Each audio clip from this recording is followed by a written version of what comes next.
மேகமலை புலிகள் காப்பக பகுதியில் ஆக்கிரமிப்பு விவகாரத்தில் உச்சநீதிமன்றம் காட்டம் தெரிவித்துள்ளது. ஆக்கிரமிப்புகளை அகற்ற துணை ராணுவ படையை அனுப்ப வேண்டி வரும் என்று உச்சநீதிமன்ற நீதிபதிகள் தெரிவித்திருக்கிறார்கள்.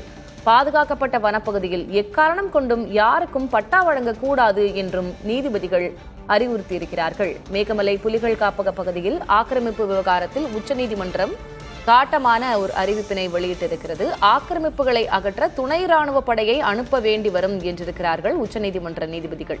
பாதுகாக்கப்பட்ட வனப்பகுதியில் எக்காரணம் கொண்டும் யாருக்கும் பட்டா வழங்கக்கூடாது என்று நீதிபதிகள் உறுதிபட தெரிவித்திருக்கிறார்கள். கூடுதல் விவரங்களை வழங்குவதற்காக செய்தியாளர் ராஜு இணைந்திருக்கிறார். ராஜு, மேகமலை புலிகள் காப்பக வனப்பகுதி அதனுடைய ஆக்கிரமிப்பு தொடர்பாக என்ன கூறியிருக்கிறது உச்சநீதிமன்றம்? இந்த வழக்கின் பின்னணி என்ன?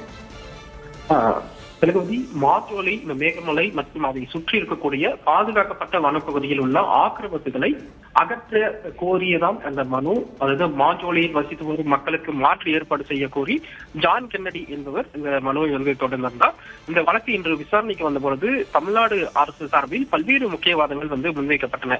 குறிப்பாக இந்த மேகமலை அந்த புலிகள் சரணாலய வனப்பகுதியில 4600 மேற்பட்ட அந்த குடும்பங்கள் வசித்து வருவதாகவும் அங்கு பல ஏக்கர் நிலங்கள் இலவம் பஞ்சு பயிரிடப்பட்டுள்ளது. எனவே மக்கள் அங்கிருந்து அப்புறப்படுத்துவதற்கான நடவடிக்கை மேற்கொள்ளப்பட்டு வருகிறது எனவும், அதே போல அவர்களில் சில குடும்பங்கள் பல தலைமுறையாக அந்த பகுதியிலேயே வசித்து வரக்கூடியவராக இருக்கிறார்கள். எனவே அவர்களுக்கான அந்த மாற்று ஏற்பாடுகள் செய்யப்பட்டு அதன் பின்பு அவர்களுக்கான அங்கிருந்து மாற்று ஏற்பாடு செய்யப்பட்டு இங்கிருந்து அப்புறப்படுத்தப்படுவார்கள். அதே போல பழங்குடியினர் அல்லாமல் 100 ஆண்டுகளுக்கு மேலாக அங்க வசித்து வரக்கூடியவர்கள் அங்க இருப்பதால் தேவைப்படுகிறது. அதே போல அவர்களை என்ன செய்வது போன்ற விஷயங்களில் ஒரு ஆலோசனை நடத்தி அதன் பின்புதான் இதில் ஒரு முடிவு எடுக்கப்பட வேண்டும் என்ற பல்வேறு வாதங்களை முன்வைத்தார்கள். குறிப்பாக